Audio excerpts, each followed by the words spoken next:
Ya, pemirsa, kasus ini mencuat setelah warga menemukan koper di wilayah Tangerang, antara perbatasan Tangerang Bogor.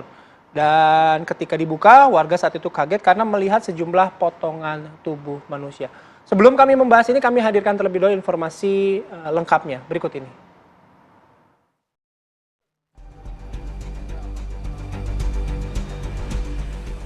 Kasus pembunuhan berlatar belakang cinta sejenis atau LGBT kembali terjadi. Peristiwa pertama kali terungkap saat warga perbatasan Tangerang Bogor menemukan sebuah koper merah yang dibuang di pinggir jalan desa. Ketika dibuka, warga pun kaget melihat sejumlah potongan tubuh korban mutilasi yang tak lagi utuh. Potongan mayat dalam koper merah itu ditemukan tanpa kepala dan kaki. 3 hari pasca ditemukan, pihak kepolisian Polres Bogor berhasil menangkap tersangka. Diketahui pelaku dan korban merupakan pasangan LGBT yang telah hidup bersama 4 bulan. Dalam keterangan kepada polisi, aksi keji tersangka dilatar belakangi motif ekonomi dan percintaan. Selain ingin menguasai harta korban, tersangka yang berprofesi sebagai sopir taksi online itu merasa kesal kepada korban yang berprofesi sebagai penterjemah bahasa Mandarin lantaran korban memaksa tersangka mengajak berhubungan intim sesama jenis. Hingga saat ini polisi masih mencari sejumlah potongan tubuh korban yang sengaja dibuang terpisah oleh pelaku. Dari Bogor, Jawa Barat, Usep Saripudin, TV One mengabarkan. Ya, sesuai dengan tema kita, kisah cinta pasangan gay berakhir dengan mutilasi. Kita akan membahas mengenai hal ini dengan 2 narasumber yang sudah bergabung pada pagi hari ini. Sudah ada Mbak Zoya Amirin, seksolog klinik. Selamat pagi, Mbak Zoya. Pagi. Terima kasih, Mbak, sudah Terima kasih sudah hadir pada pagi hari ini. Kemudian juga ada Pak Heru Susetio, ahli viktimologi. Selamat pagi, Pak Heru. Selamat pagi, berarti pagi Mas Bayu. Sehat ya? Alhamdulillah. Saya mau ke Pak Heru dulu. Pak Heru, kalau melihat mengenai kasus ini, kabarnya ini adalah pasangan sesama jenis, kemudian dimutilasi, bahkan saat ini bagian tubuh korban ada yang masih belum ditemukan.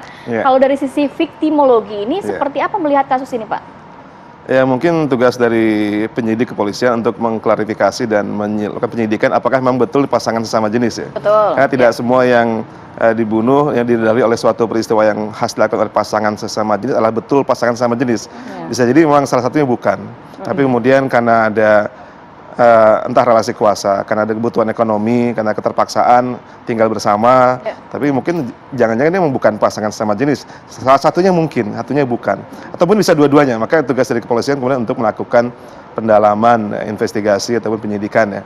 Jadi kalau saya lihat sih semacam ada, sejak awal memang sudah terjadi hubungan yang tidak seimbang antara korban dengan tersangka pelaku. Yang satunya mungkin, mohon maaf ya, driver, satu lagi kemudian punya pekerjaan sebagai penerjemah bahasa Mandarin ya. Artinya ada yang lebih tinggi secara ekonomi posisinya. Dan memang biasa korban itu punya kerentanan ya. Tapi biasanya ya, tapi ini justru yang lebih rentan sebenarnya awalnya adalah sang driver itu yang kemudian jadi tersangka pelaku. Karena mungkin dia melakukan tindakan yang tidak membuat nyaman sang tersangka pelaku, kemudian melakukan pembalasan sifatnya brutal seperti itu. Ini mirip kasus di Bekasi tahun lalu, kasus manusia silver sih.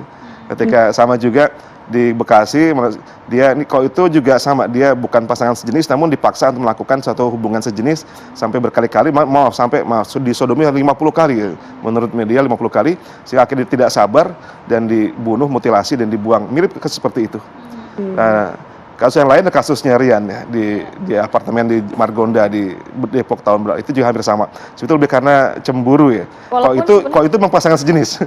Yang mungkin yang satunya korbannya lebih ke biseksual karena dia punya istri, punya anak ya. Tapi karena kecemburuan, karena si korban memuji laki-laki yang ada di situ kan, ini buat gua aja deh, akhirnya terjadilah itulah pembalasan pada brutal. Brutal jalan mutilasi itu menyiratkan apa, Pak Heru? Kalau saya lihat pelaku ini mungkin bukan tidak profesional ya, karena dia membuang kopernya di tempat yang mudah ditemukan dan warnanya merah gitu ya. Artinya itu untuk menghilangkan jejak secara cepat. Karena kan kalau ya dan dia pintar, dia menyebar-nyebar kepala di mana, kaki di mana, kepala makanya dibuang ke sungai. Kemudian bagian tubuh lain dimutilasi, kemudian masukkan ke dalam koper, tapi dibuangnya aneh dan warnanya merah pula. Artinya dia ada semacam entah mungkin karena kepanikan atau karena ingin ada semacam pengumuman ini korban gue loh gitu. Cuma menurut saya lebih karena kepanikan sih. Kepanikan. Harusnya kalau dia seorang profesional, dia akan dibuang di tempat yang jauh sekali, tidak menggunakan koper berwarna merah yang gampang ditemukan. Juga bukan di jalan yang setiap orang mudah ditemui dengan berlalu lalang gitu. Betul. Jadi ada unsur mungkin Panik di situ. ya, gitu saya kira ini lebih mungkin ini perlu digali kepolisian. Apakah ini ada unsur perencanaan 340 KUHP atau unsurnya spontanitas? Kalau Pak, ya Pak Heru melihatnya sendiri dari sosok si pelaku nih ya, kan kabarnya sudah beberapa bulan tinggal bersama, kemudian awalnya pelaku ini ketemu saat memesan taksi online. Nah, kemudian juga pelaku ini nampaknya ingin menguasai harta korban, begitu ya menurut pihak kepolisian. Apakah di sini memang ada antara hubungan sesama jenis atau justru ada faktor ekonomi dengan ingin menguasai harta korban ini, Pak? Bisa kedua-duanya sih. Bisa. Namun tidak harus dimutilasi ya. Seperti dalam kasus yang juga berlangsung di Bekasi juga, yang korbannya juga perempuan yang dimutilasi oleh kalau nggak salah ya. Itu motifnya menguasai apartemen. Dan juga baru ketahuan 3 tahun kemudian. Itu sama. Tapi ini hetero ya, pasangan yang perempuannya sudah cukup 50-an, yang lakinya masih 30-an, dan dia punya istri dan punya anak ya.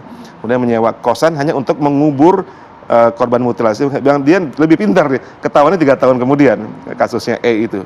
Ya, artinya memang ada yang sebagian motifnya karena ekonomi. Karena kejahatan sebagian urusannya kalau tidak karena nafsu, seksualitas, ekonomi, atau karena tujuan-tujuan politik dan lain-lain.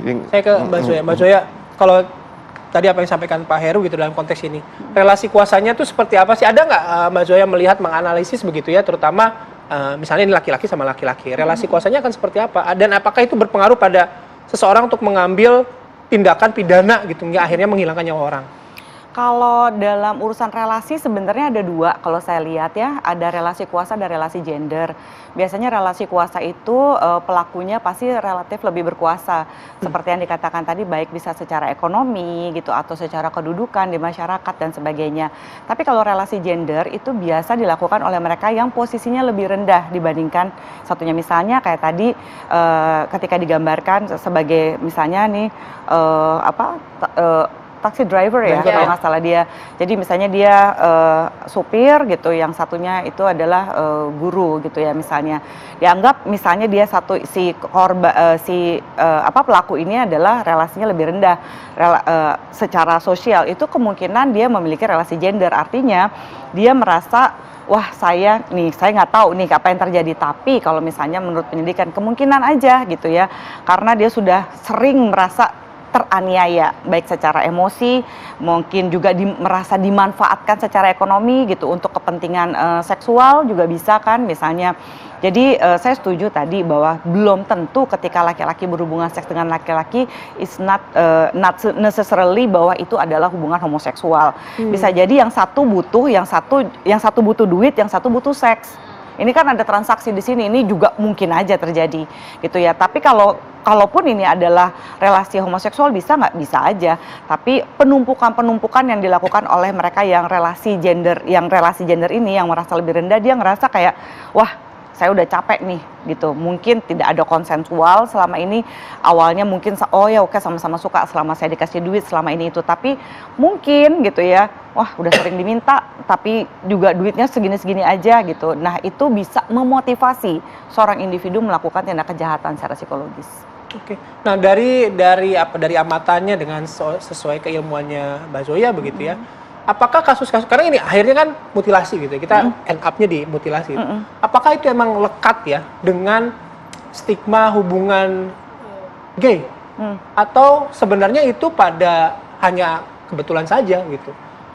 Enggak, kalau saya ngelihatnya gini, sebenarnya laki-laki sama perempuan ya ketika dia komit sebuah pembunuhan, apalagi ada relasi romantis di sini, itu ada 2 tipe, bahwa laki-laki itu memiliki semacam masculine possessiveness. Itu semua laki-laki apapun orientasi seksualnya. Sementara perempuan itu lebih cenderung ketika dia melakukan pembunuhan itu karena penumpukan emosi gitu ya. Misalnya kalau kita ingat, saya saya lupa tahun berapa, tapi ada pembunuhan waktu itu masih zaman Maya Saribakti gitu ya. Di mana si perempuan itu dia memotong-motong dengan tenang suaminya, lalu dibawa ke Maya Saribakti dan tinggal di situ gitu ya. Itu karena dia sudah menerima banyak sekali kekerasan, jadi terjadilah dalam psikologi bahasanya precipitating event atau penumpukan hal-hal yang kecil yang mungkin sering dimarahin, diapain gitu ya, terus akhirnya satu kali dia oke, that's it, saya akan terakumulasi dan akhirnya oke, saya udah capek gitu, saya tidak mau diperlakukan seperti ini lagi, terjadilah pembunuhan. Itu relatif lebih sering terjadi pada perempuan.